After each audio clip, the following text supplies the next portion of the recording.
Alright, Travis Wingoodsell. Today the news is covering the Georgia thing, so I've got the evening free. So, haters, you're welcome. Come on down. Give me more views. Show the world how much you hate me and how you hate that I'm exposing the Church of Jesus Christ of Latter-day Saints. So go ahead, come on, put the thumbs down, give me those views, increase my viewer membership, because it's going to draw attention to me. The more people that come, the more the analytical program starts spreading the word. So please, by all means, fall right into my trap. And it's too late now that you've heard this. So, being born and raised in the Church of Jesus Christ of Latter-day Saints, we are told that, there's going to be a latter days coming, and that there's going to be an Adam on Diamond, and the destruction of Jerusalem, and Zion built in America, as we all wait for the president of the church to tell us what to do and be compelled in all things. And there you go, there's Mormons' first upset with me indicator, because Mormons know they're not supposed to rely on the president of the church to be compelled in all things, and yet they do. They know the scripture saying don't do it, and they know they're guilty of it. Another thing Mormons are denied knowledge of is that we don't believe in Jesus Christ of the Gospels. Now, there's another one that Mormons are furious. No, he's real, we're Christian. And then I throw out Son Amen, and they're like, oh, I've heard of that. Yeah, you've heard of it. It's because you're not studying your scriptures. And the church, when you come to it, don't give you the answer to explain it, because they're not translators.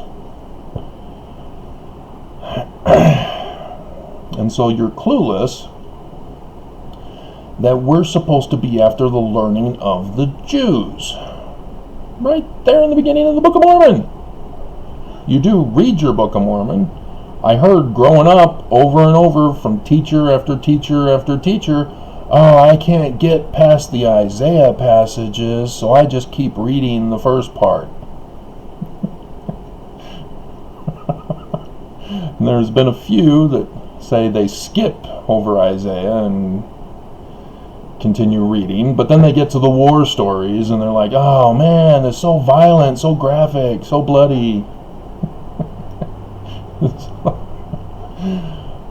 So much whining and complaining from people who are clueless, from a church that refuses to give out answers. And so then you get prophets who have to come out and say, it's okay to question, it's just not okay to question the church. Because we're going to send your questions to your stake president, and then he's going to interrogate you to find out if you need to be excommunicated.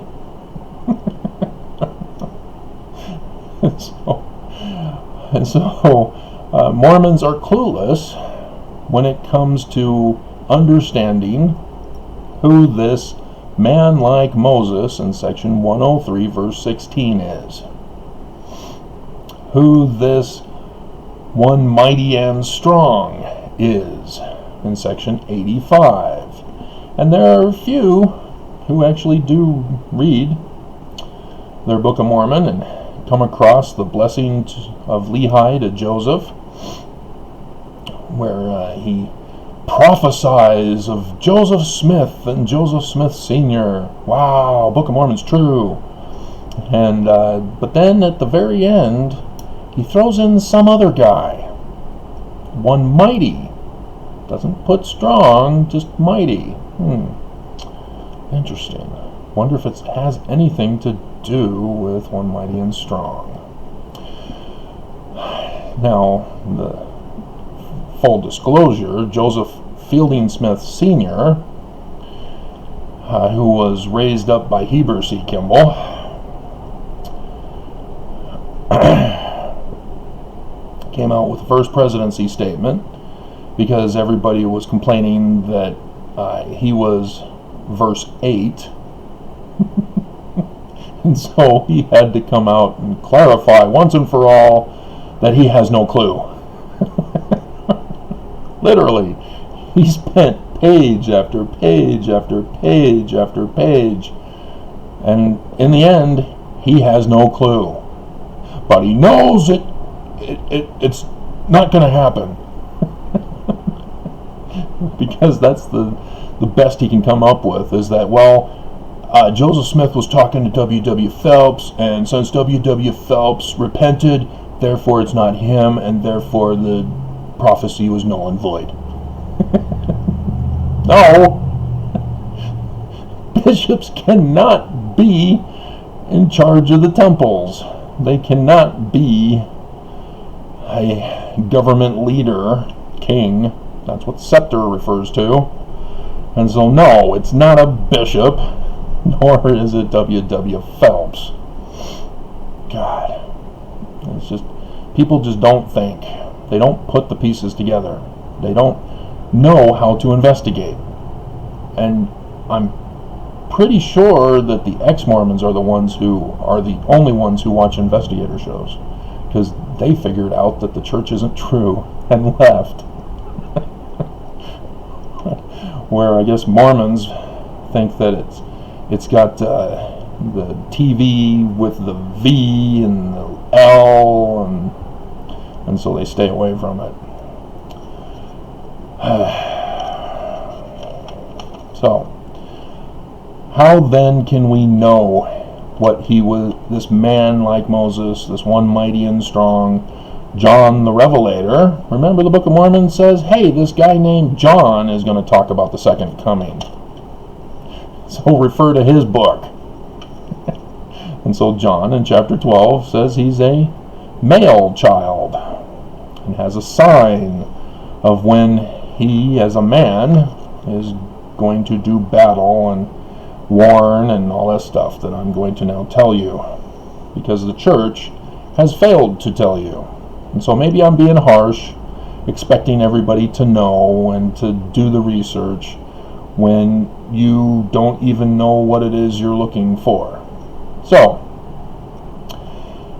as he's a man like Moses, Moses then becomes a focal point for finding out the prophecies of this man. This is how the Jews done it. The Rambam sort of goes on his own little journey, but the Jews still give him credit for being the most prominent rabbi. And so I don't understand why I'm focusing on the Torah. But anyway, Moses, confronts Pharaoh, Pharaoh's court. So what are we looking for? We're looking for a guy who's going to be suing the Church of Jesus Christ of Latter-day Saints.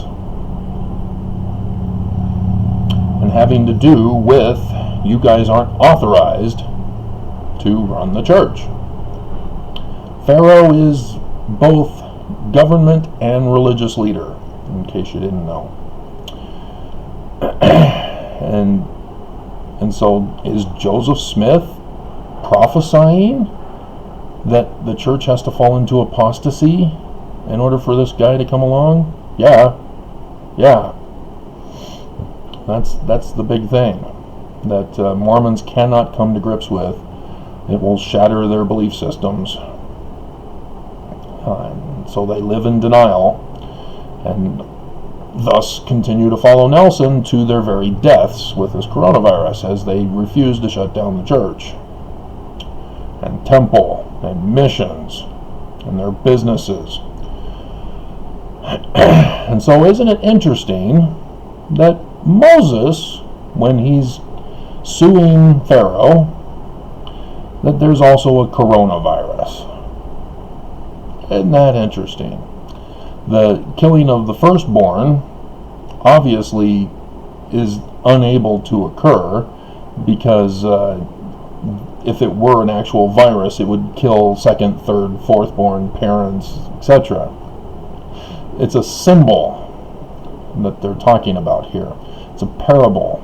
It's a metaphor, symbolism. And it has to do with the collapse of the pharaonic dynasty. So when his firstborn son dies, there goes the dynasty. Moses now takes over a new dynasty. This is what we're looking for in the latter days, is the Church of Jesus Christ of Latter-day Saints falls. Just like John and Joseph of the Doctrine and Covenants and the Book of Mormon all tell us, great and abominable church shall fall. And yes, America too, which means it's not Jerusalem. All the talk about Jerusalem this, Jerusalem that, it's all parable, symbol. It's America. How do we know it's America? Well, because this man like Moses is also supposed to be a revelator, in which he can identify the signs in the heavens and inform the public that there they are.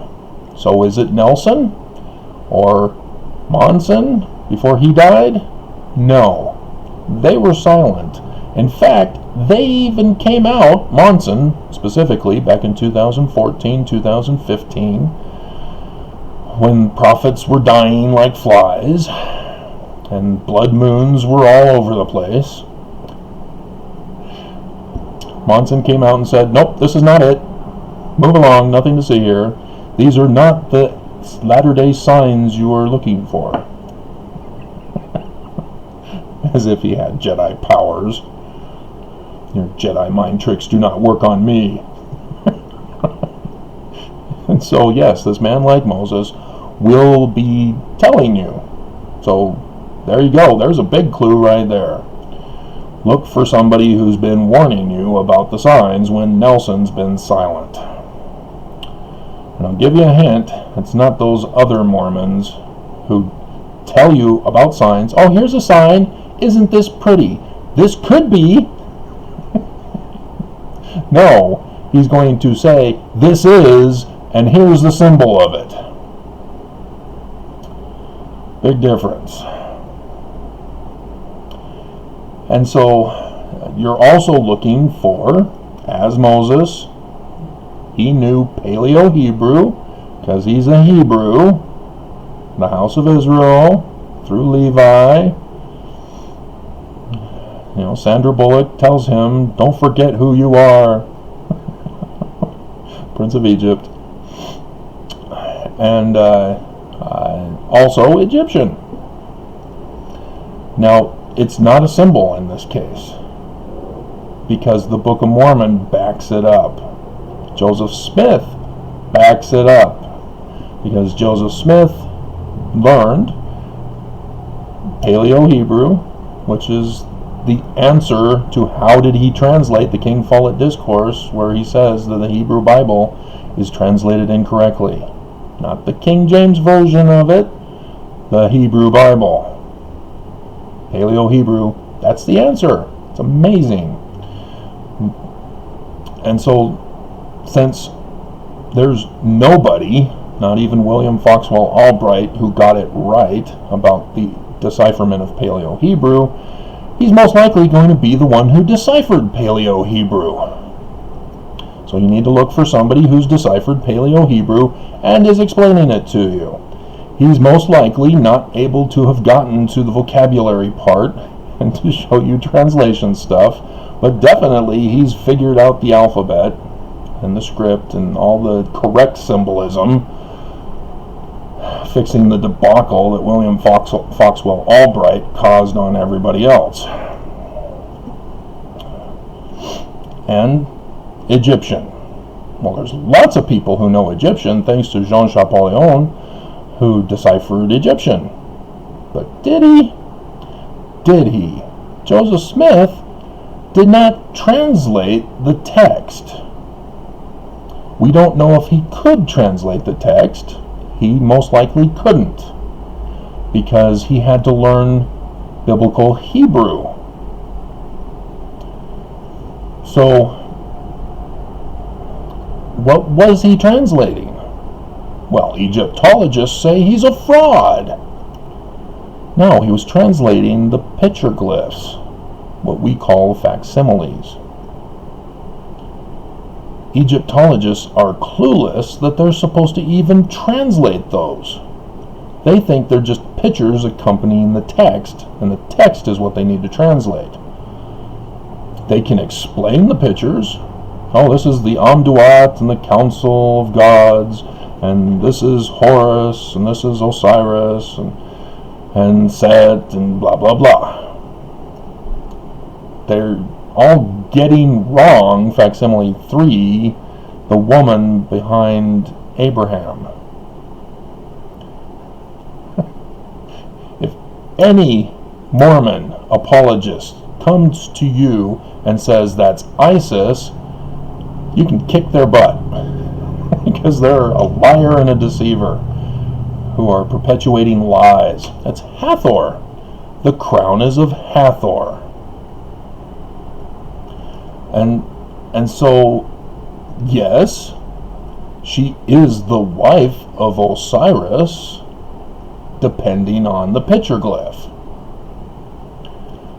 And so, yes, she could be Isis as well, but specifically she's in the mother role, the house of Horus, the mother of Horus, queen of Horus.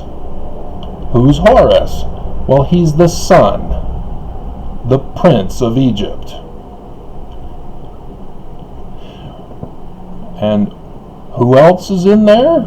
Along with Abraham, who's sitting on the throne as Pharaoh, and then Pharaoh, who's the female, who's the queen, which could only be Hatshepsut of the 18th dynasty, which just happens to phonetically be the same in Paleo-Hebrew as David Moses.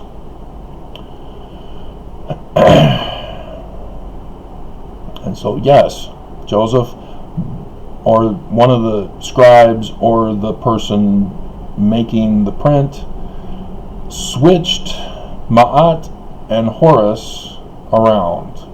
Ma'at is actually Horus, and Horus is actually Ma'at. And you're going, I can't find Ma'at or Horus anywhere, Travis. Oh, wait, isn't there a prince there? Bingo. And so, yeah, he will know Paleo-Hebrew, and he will know Egyptian and Egyptian petroglyphs. So you're looking for somebody who also deciphered Egyptian petroglyphs.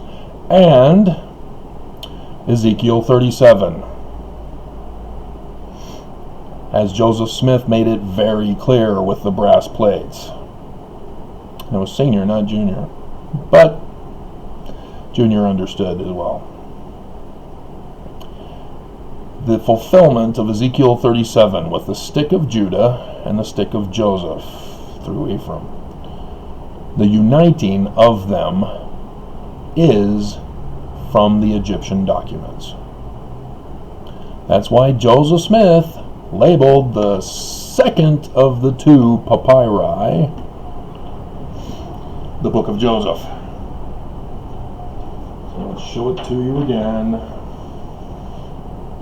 Ta-da! See, Book of Joseph. See? Joseph knew what he was doing. So again, when you hear Mormon apologists and the church saying Joseph Smith is not a translator, he's just a astrologer, as Brigham Young called us, revelator, you can kick their butt and say, you liars and deceivers, get thee hence. And so, yes, he will also be able to fulfill this prophecy. So you can go looking around to see if Anybody on academia.edu, for example, might have published such a book covering how it is done, going over Genesis to Noah. Section 85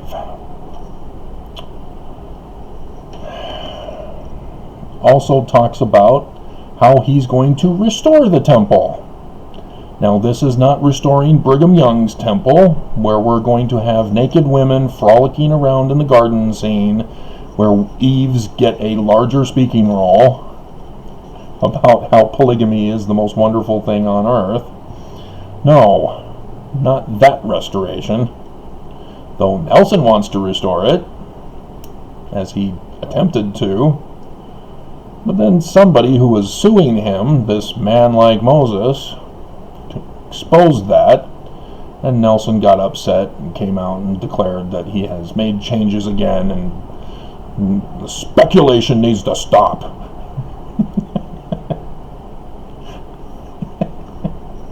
It's so funny to get him angry. And he was pissed at me when he saw me again in the Salt Lake Temple. This was back in 2014. First time I saw him was when I was finally freed from my indefinite incarceration by the church.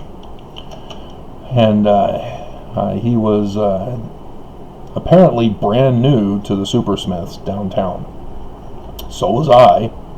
And so I was wandering around going, where do I find things? However, he got the store clerk to help him. I didn't. But then when I came downstairs looking for things that I couldn't find upstairs, there he was again. The store clerk was now gone, and he was left to his own devices. I probably should. And so when he saw me in the temple, as he was bending over to pick up the family cards that he had dropped, as others were all gathering around going, "Oh, so you're the wonderful," which is what Mormons do whenever there's a prophet or an apostle or president. Well, president, no. He never allows himself to be in public anymore. He's got his guards clearing the way before him so that he can make no contact. But the other guys, no, they're exposed. So yeah, Oakes and Nelson, Ballard, I've seen all stopped and forced to talk. Oh, and Scott. Scott was in the Jordan River Temple as the guy was trying to talk to him as he was trying to get dressed back into his suit to go to work. The bodyguard, tall bodyguard. You think I'm tall? My heavens, the guy was like 7'5". But I saw the guy non-stop talking to Scott, as Scott's just occasionally going, yeah, and then trying to put on his pants, I can tell, from behind the door there. And I look up at the bodyguard, give him a smile, he gives me a smile back. People just will not leave him alone. But anyway, I digress. So yeah, he's going to restore the temple that Joseph Smith started. Give you another hint, he knows Egyptian. That is the origin of the religion. Not the Gospels Jesus. The Gospels Jesus did not establish the church. Even the Gospels Jesus is trying to restore the kingdom of David with the religion. And so everybody misses that part. But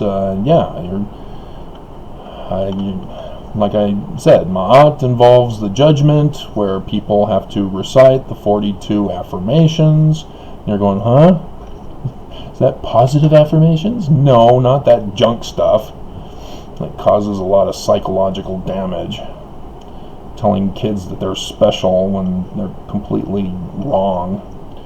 Oh, wow, that's great. You're hired as the CEO of our company. Yeah.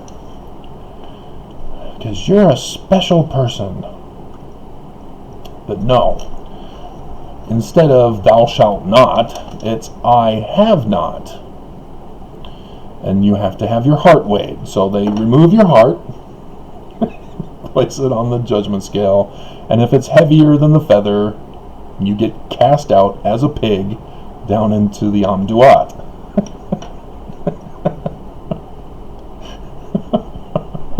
Symbolism.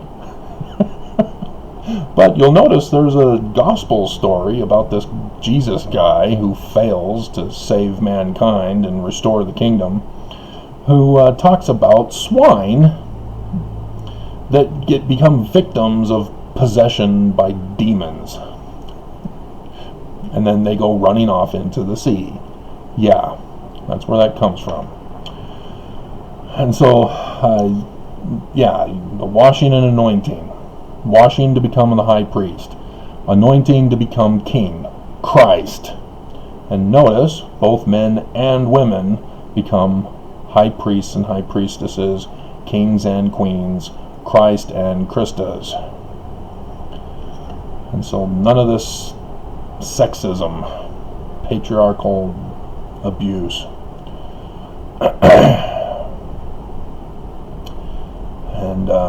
and so that will be restored. All of those loyalty oaths with the covenants gone.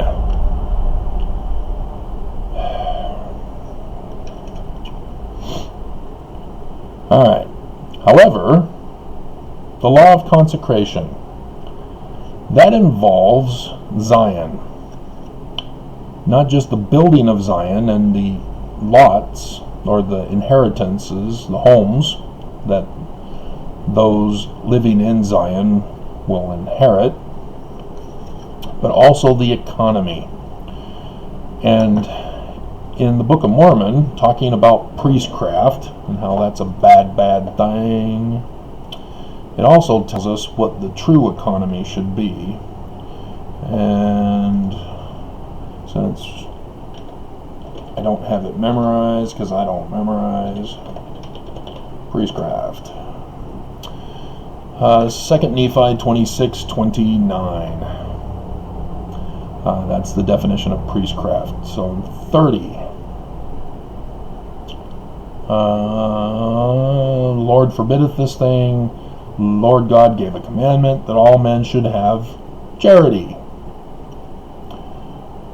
which charity is love. Now, no, Mormons, charity is not love. But love is not necessarily charity, but charity is a part of love, if you understand the umbrella concept.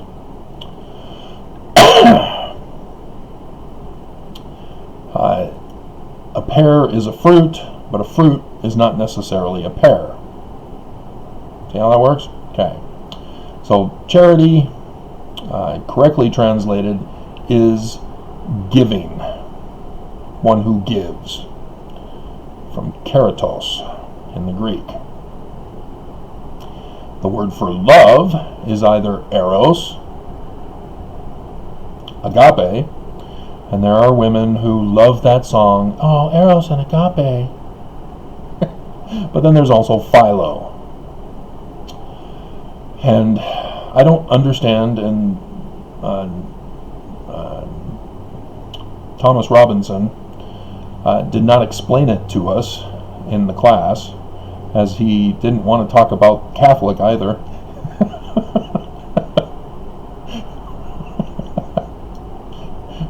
But Philadelphia is commonly called the city of brotherly love. Well, why is there the feminine ending instead of the masculine ending of philos delphios for brotherly love? And so it's technically sisterly love, just as Catholic means downward motion of the whole.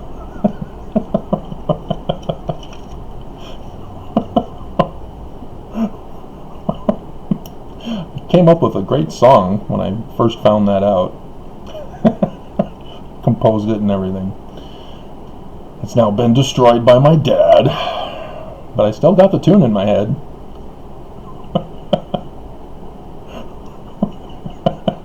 It's sort of like punk. Death metal punk.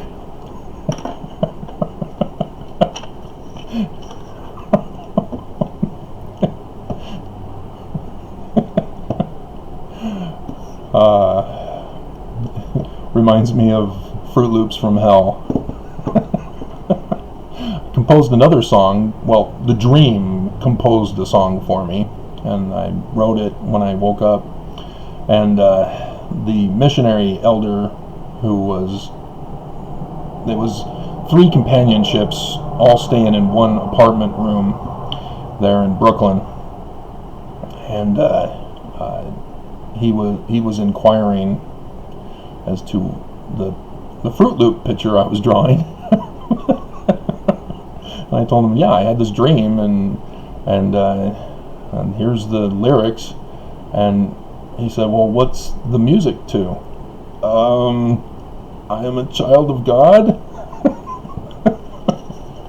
And so, yeah, he spread the word throughout the mission, and everybody knew that I had a dream about I am a Fruit Loop from hell. That one I still remember. So, yeah. We haven't gotten to this. Except they have charity, they were nothing, you're scum, which was part of the lyrics to the downward motion of the whole song. Wherefore, if they should have charity, they would not suffer the laborer in Zion to perish. So here you have giving as the economic system. And in so giving, those who labor, those who are giving in Zion, are taken care of. It's a charity system. Now, the current charities that we have rely on donations. They aren't self-reliant, self-sufficient.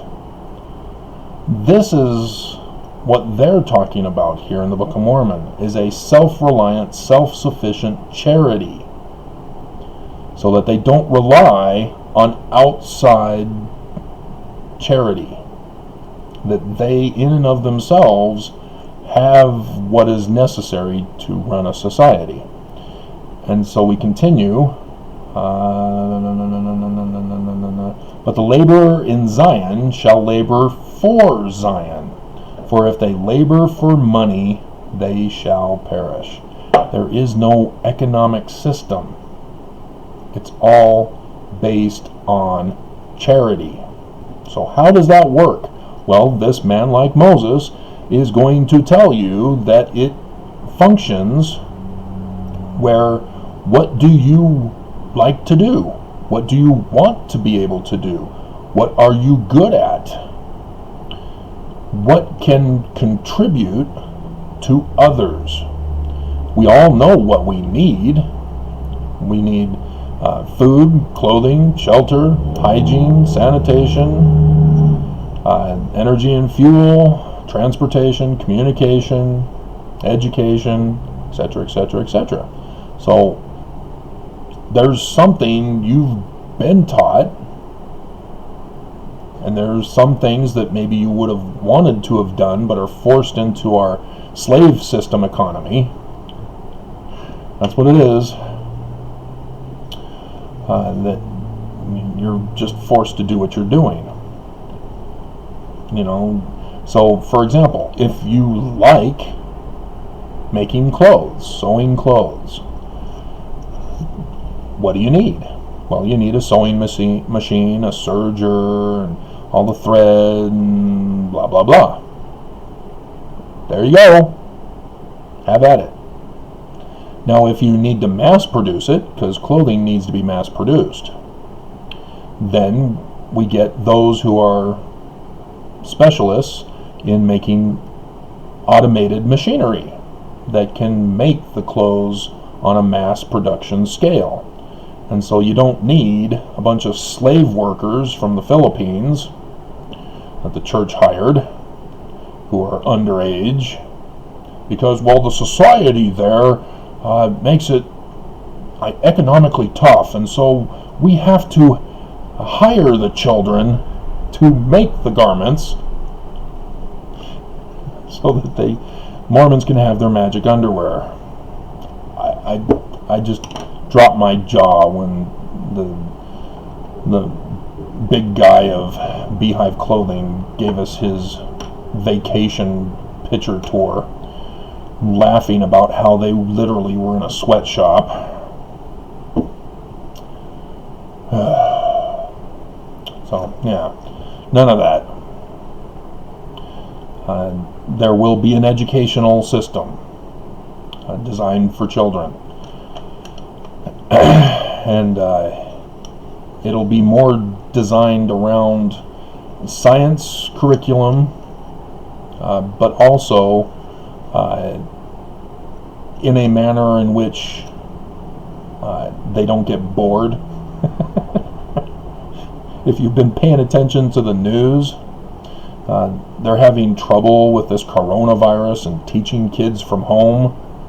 Every kid's grades are just plummeting down to F's.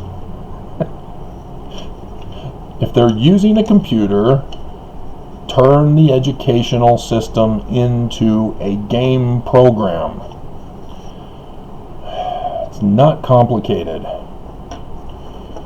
And it can be designed similar to an English grammar teacher that I had back in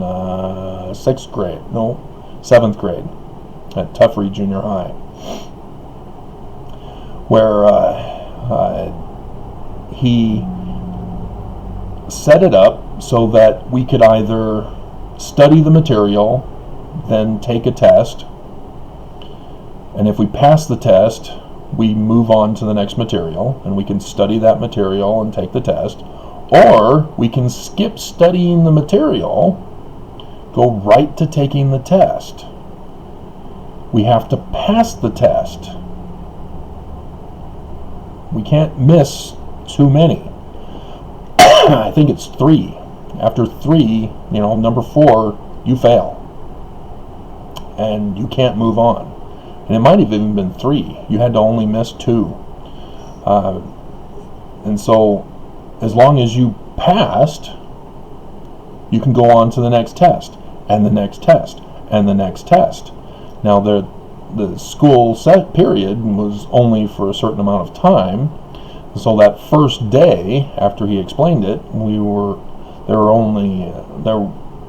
were a larger group who were able to go successively forward, but as the days and weeks went on, you start seeing less and less people going up on a regular basis, passing the tests. Because what happens is once you fail, you can take it again, and it's going to be different questions. So it's not like you can go, oh man, I knew I should have put that one instead of the other. So it's a completely different test. You have to pass that one. If you fail the second time, you then are forced to study the material before you can take the test again and have test number 3 given to you. And the students who were in that situation, it was like, oh man, I'm a loser. But you can do a game program designed around that type of system, where you can have cartoon digital characters, and all this other stuff to help you through it, to entertain you and entertain the children. And thus they can learn communication skills at the same time, and social skills, etc., etc. This is not complicated. It just requires people with a brain. If I only had a brain. Alrighty. So, That's how it works. Now, you also are going to need a distribution center warehouse. Hello? To store everything. Because you're going to need a supply when people's supplies run low or out. Technically, it should be when it runs low. That is the system that works best, is that you don't wait until you run out of something. You wait until you get to a certain level and then replenish according to the order. And everybody will be giving orders when they run out of something so that they can make sure that they never run out and never run low. And again, for people's assistance, we've got the technology where we can have, your refrigerator say, hey, you're low on milk. I've ordered milk for you. We've got that technology. I've seen it advertised. And so, yes, that kind of system can be utilized in Zion. And so, yes, this is going to be an awesome situation if we can ever get to it. And we're going to get to that at the end. And so, yes, you're looking for a guy who's got all this knowledge about how it's supposed to be designed and how it's supposed to be run.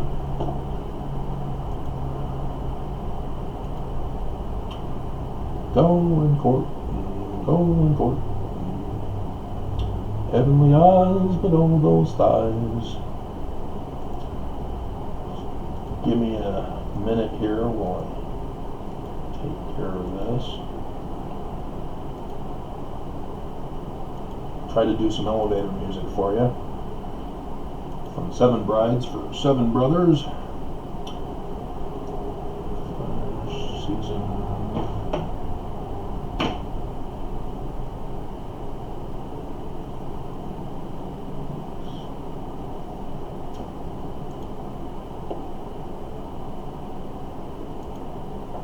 Alright. And so the warehouses are designed, they would be different if we were to have Zion, because Zion, again, the blueprints by Joseph Smith, they're mountain cities. And so you mix pyramids, which are step pyramids, with the Hanging Gardens of Babylon, because you want to not destroy the environment. And so you want to make them environmentally friendly. So solar power would be utilized rather than combustion engine, which is long obsolete, going on 100 years now.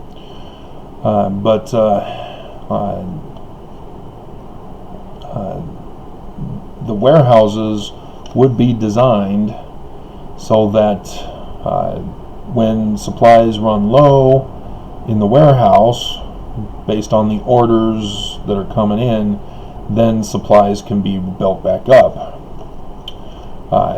And so clothing would need to be built back up. And if you're wondering, well, what do we do once there's no more need for an item I'm making? You can do other things. It's okay. So with the patterns that you have and the machinery to mass produce is still around, so that if the day comes when we need to crank them up again, we don't crank them up. It would be run on electricity from the solar power. Then do it that way. But that gives people an opportunity to do a whole bunch of things, to learn lots of things, to share what they've learned. Because sharing your knowledge is also part of what's required here. We need every field of study to be available for people to study. And so, like Paleo-Hebrew and Egyptian petroglyphs, yeah, those will need to be in there too, so that people can have that available. And so things that are not in the system, people are needed to put them in the system. And they would need to put them in such a manner as to be simple to be taught, rather than complicated, using terminology specific words without the definitions of them. So yeah, but lots of opportunities for a variety of people, and the more people, the better the system. This works for large populations. If you have a small community, no, it ain't gonna work. I ain't working the farm today. I want to play my game. Okay, well, we starve, and we're all gonna die. But in large populations, yeah, it works just fine. And farming, by the way, that can be automated robotic technology. You don't need humans for a lot of things now. You know, right now they say, oh, we can't have robot automation. It's taking our jobs. You don't need to worry about it. There's no more money involved. And so all of these manual labor jobs can now be done by robot technology, automated machinery. And all of that hard labor work, can be done away with. And so my grandparents' generation of slave labor builds character. I mean, cut that out. No more. No more. No more. No more. And no more. So the inheritances, how are they going to work? How is the shelter going to work? Well, I already told you the building design. The separated apartments would be individual sections that could be craned in and craned out when they need to be replaced. And there would be all of the modern conveniences and technologies, all environmentally friendly, solar power, etc.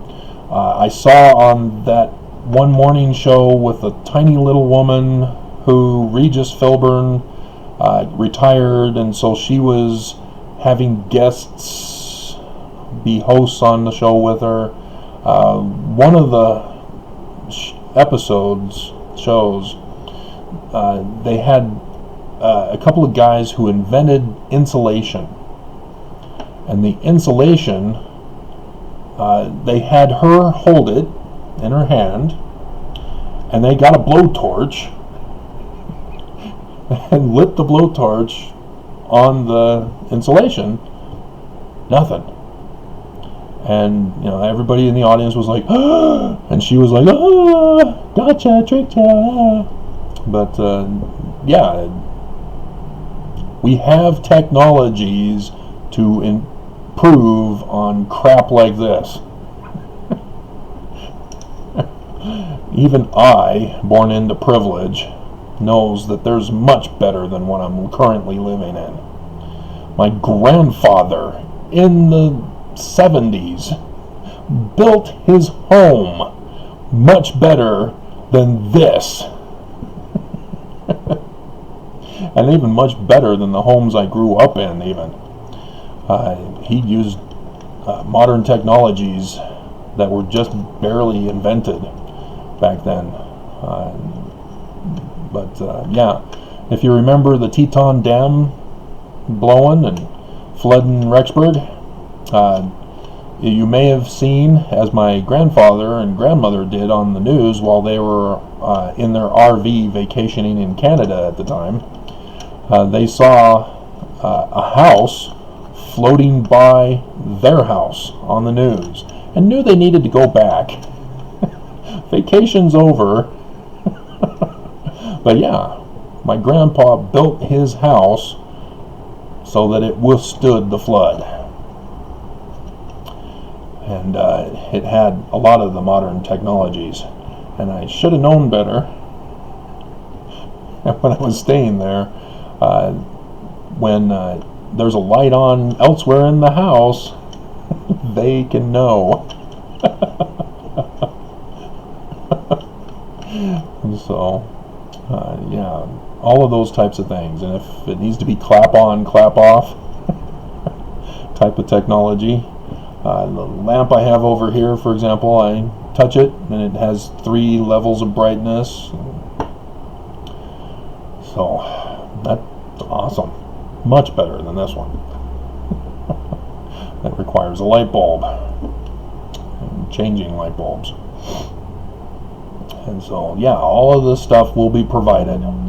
All people have to do is give charity. Whatever they're good at, whatever they know how to do, whatever they want to learn to do, available to all. And nothing will be held against people if they contribute. And educating yourself, that's called contributing. You don't need to worry that you're not meeting your quotas or any crap like that. You just have to contribute. So yeah, I'm looking forward to it. I've got a whole bunch of games, especially one major game piling up at the window here that I really want to get built into a finished product board game. And also have a computerized version. I'm more likely to spend all my days on the computerized version. But it's going to require somebody who knows how to program to help me with this. But yeah, I've already got it all and still need to work on the instructions. When I went to a book signing in Elko, Nevada in 2017, I didn't have the instructions finished for the main game, so I created a branch-off game called Mormon Zion Civilization, something like that. And so it was a simplified version, rushed the instructions, but yeah. All right. Anyway, government. You've heard Joseph Smith talk about the Constitution is going to be in jeopardy, America is going to fall, and so it's necessary to save the Constitution. Well, what is the Constitution? They've had to make some changes, like no more slavery, and women are human too.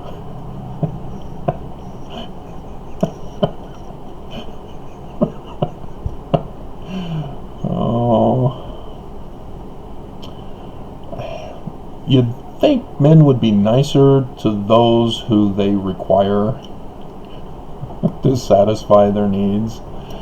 You'd think they'd be nicer. But, oh well. But the Constitution, as well as the Declaration of Independence, goes over 3 areas, just like the umbrella examples that I gave earlier. It deals with life, liberty, property. All laws fit under those categories and need to fit in those categories. And so when somebody violates somebody's life, liberty, and or property, they need to be held accountable and punished accordingly. However, our system is not set up like that, is it? Again, the Constitution and the government has collapsed, as we can't even take down a president anymore. And so, yeah, we have the capability now to govern ourselves. And the structures will also include the technologies that doctors use to monitor your health.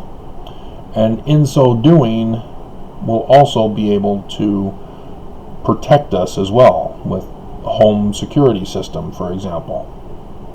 But it'll be more advanced than the ones currently available, because it'll include health monitoring systems as part of the testing. And the way in which it does it is just, like you'd go to an actual doctor, but here you have no doctor. There is nobody watching you, and you have no privacy. Whoa. No, it's just a program that is not connected to a human who has to oversee it.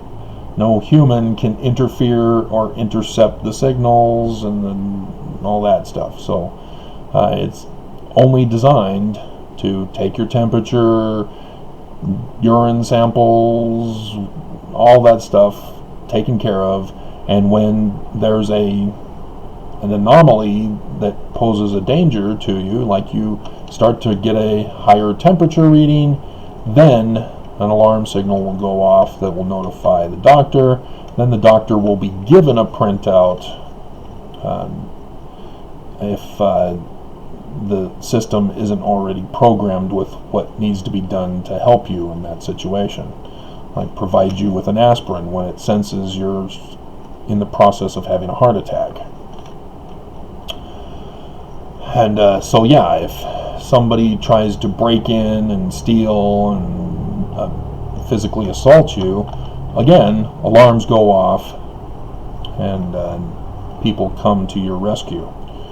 And we'd have to design it to make sure that nobody can fool the system. If you've seen Star Trek Discovery, the one woman was able to destroy the holograph system by teasing it.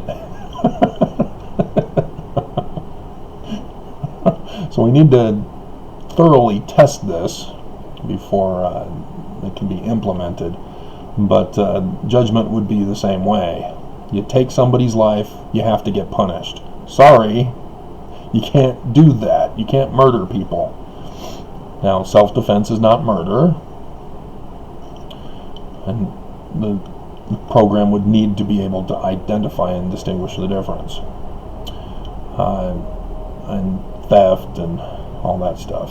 And so, yeah, it would have x-rays to say that somebody's pocketing something in your apartment and blah blah blah, and audio and video and all that stuff.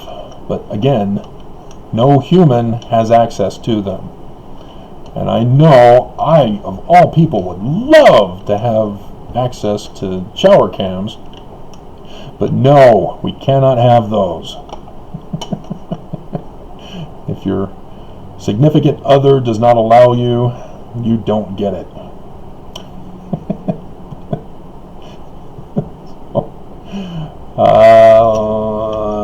Okay. Also, this man like Moses would warn you about danger.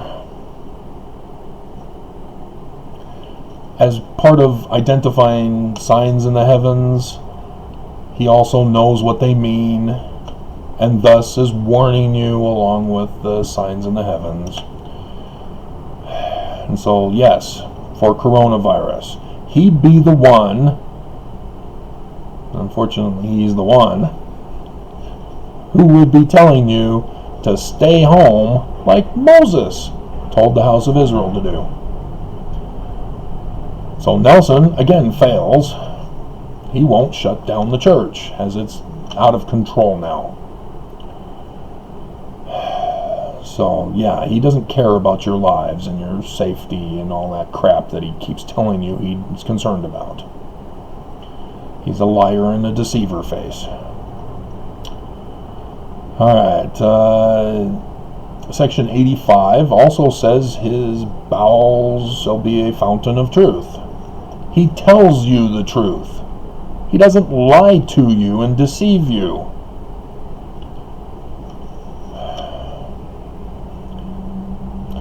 He doesn't tell you that, oh, I'm concerned for your safety, and so I'm keeping the church open as the coronavirus gets worse. No, he's the one who tells you the truth. He's not providing misinformation and disinformation. He has no fear in telling you the truth.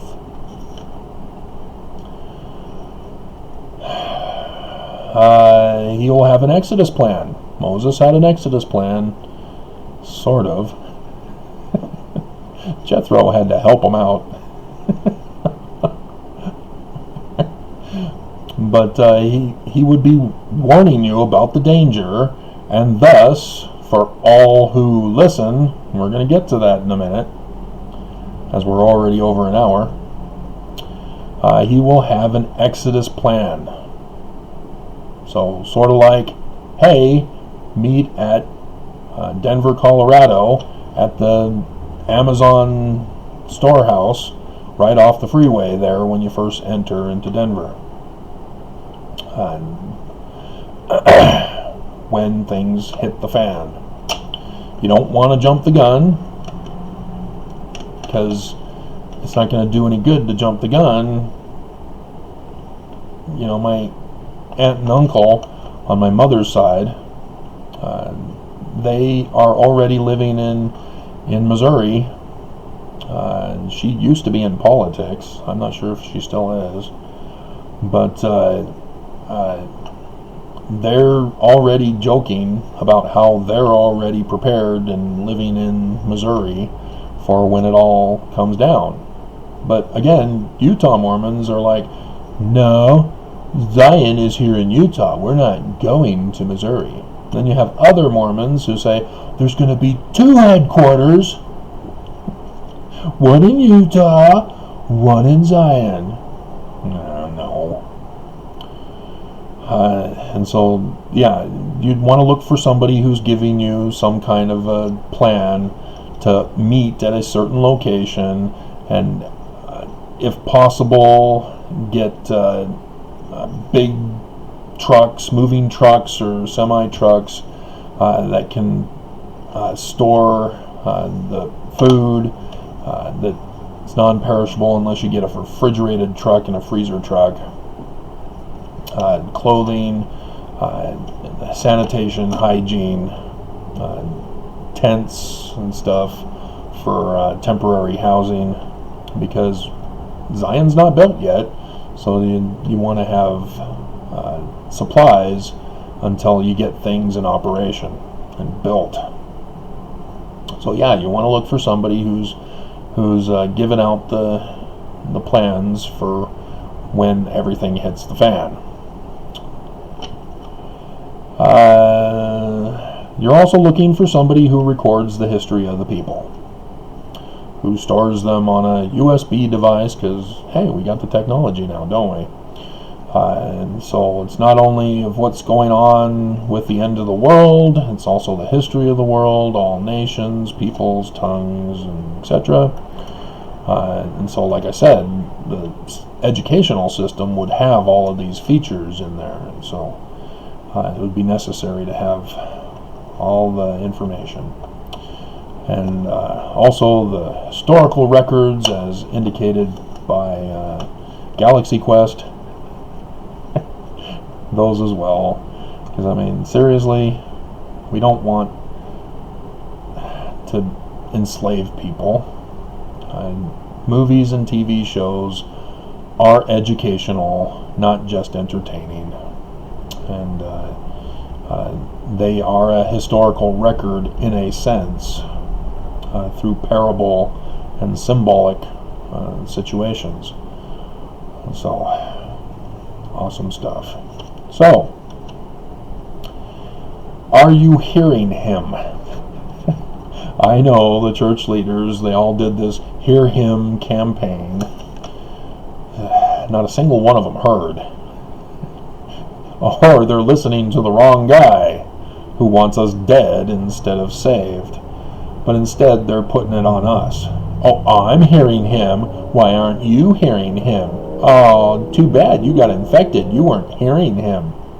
No, that's not how it works. Amos 3:7. Surely the Lord God will do nothing save he shall revealeth his secrets unto his servants the prophets.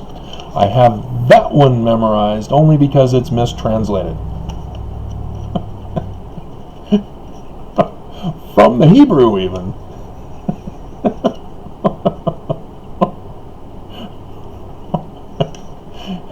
And so,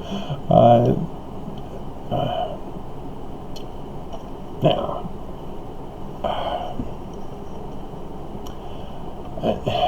you have to find a person to listen to, because I mean, if you're listening to false prophets, false Christs, then you're fulfilling prophecy, but not in the good way.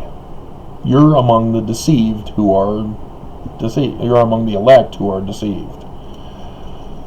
And so this gospel Jesus guy tells us all about how you can identify false prophets and false Christs. And so, for example, they're going to warn you about all these dangers that are coming. They're going to have an Exodus plan. They're going to reveal the signs in heaven. They're going to be telling you the truth. And you can know the truth by their fruits. Will it turn out to be good, or will it lead to your infection and death?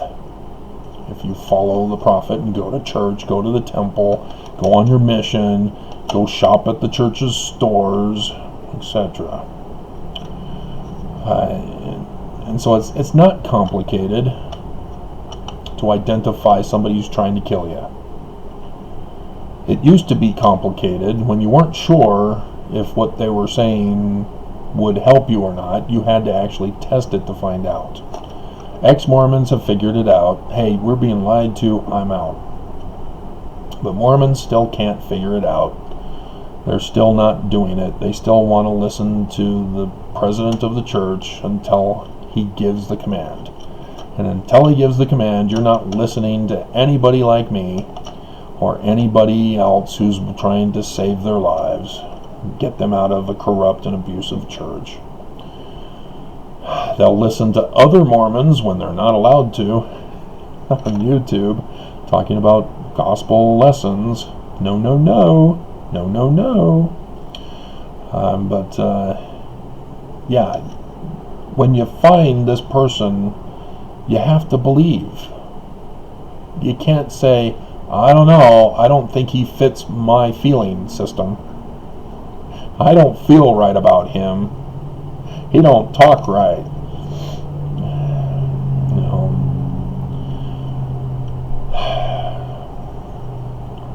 That's the thing that's the toughest, is believing in somebody that you would follow them. But again, the Book of Mormon helps you with this. By their fruits. And so Alma 32, starting in verse 28. Plug it in. Is he telling you the truth, or is he trying to murder you? Is he revealing the signs in the heavens, or is he saying, oh no, second coming's coming? Does he tell you about the true Christ, or does he tell you about some other Christ being an antichrist? You know, the Korahors and all those antichrists, they believed in something because they lived their life according to what they believed in. But their belief system was not in the true Christ, and thus they were antichrists. And Mormons, likewise, you know, their Christ is Nelson. That's who they believe in. That's who they wait to follow, to be compelled in all things for.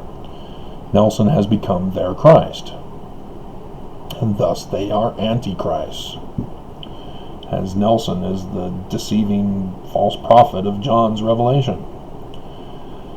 But you don't know it unless you know how to understand the prophecies. And so when he speaks, are you hearing? Are you believing? Are you acting to find out if he's correct or not? Because you don't want to go after somebody, follow somebody who's going to lead you to your death, who lies to you and deceives you, so that he can ensnare you and lead you to doom and perish. Become a swine cast into the river. And so these are the things you're looking for, guys. It's a summation, because there's a lot more. I've gone over with you all of the prophecies about his life, where he's born, where he lives after he's born, where he moves to, some of the things that he does and accomplishes. And I've gone over his name, his parents' names. And so now this is who you're looking for, as we're now in the last moment. And so,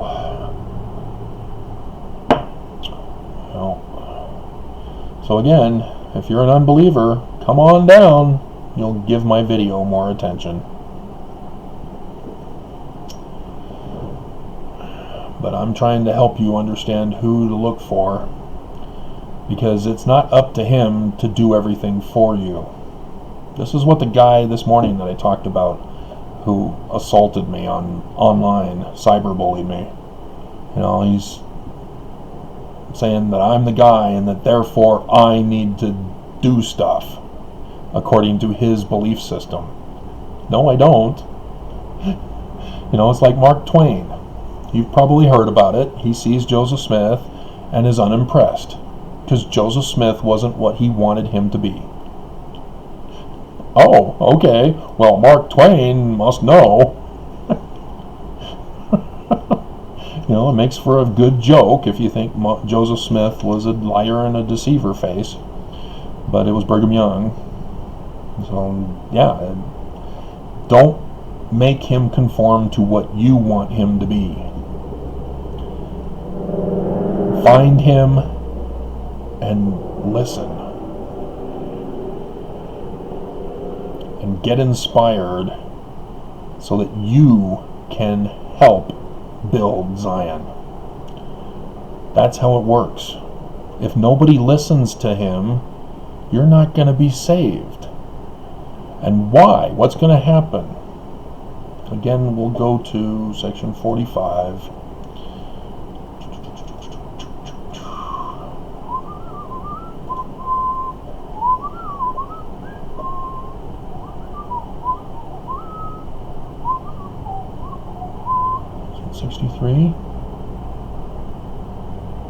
See, there's the desolating sickness in 31.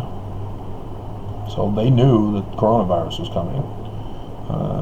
So let's see if I can find. Yep. And it shall be called the New Jerusalem, a land of peace. Do you want to live in a place that's not peaceful? No. You want to live in a land of peace. You want to live in a city of refuge. And it's not just a city of refuge from the storms of the world, it's also a refugee city. Because remember, he's also going to gather the refugees from the world. There'll be a mass search and rescue operation going on while the city is being built. So, yes, they're going to be big mountain cities. And yes, we can fit them in. And so, yeah, it'll be one melting pot of humanity. Refugees from all over the world. And so, Frederick, you may not need to build your boat. We'll also look for you to come get you.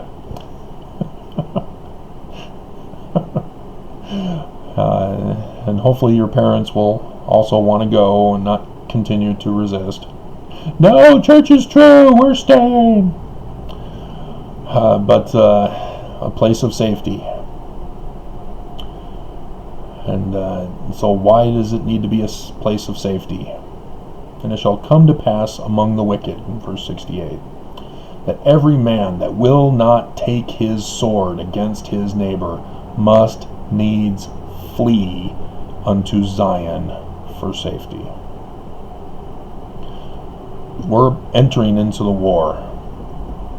They're attacking America first, because once America is destroyed and at war, at civil war too, it is the one domino that will destroy the rest of the world. Putin's already preparing to invade Europe. He's just waiting for America to fall. So hang on, guys. It's gonna get ugly. And so again, know him. Search the prophecies. Search for him. Seek him, so that you may know him by his words, by his fruit from his words. Make sure he conforms to all the prophecies. The current presidents of the church and leaders of the church do not conform to all of the prophecies. He must conform to all of them.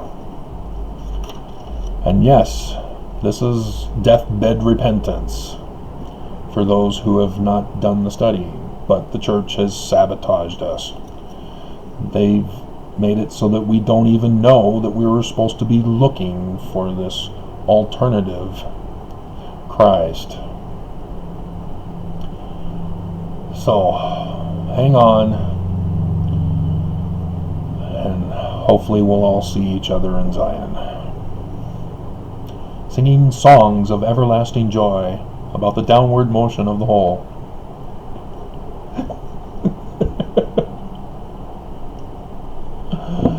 I am a Fruit Loop from hell.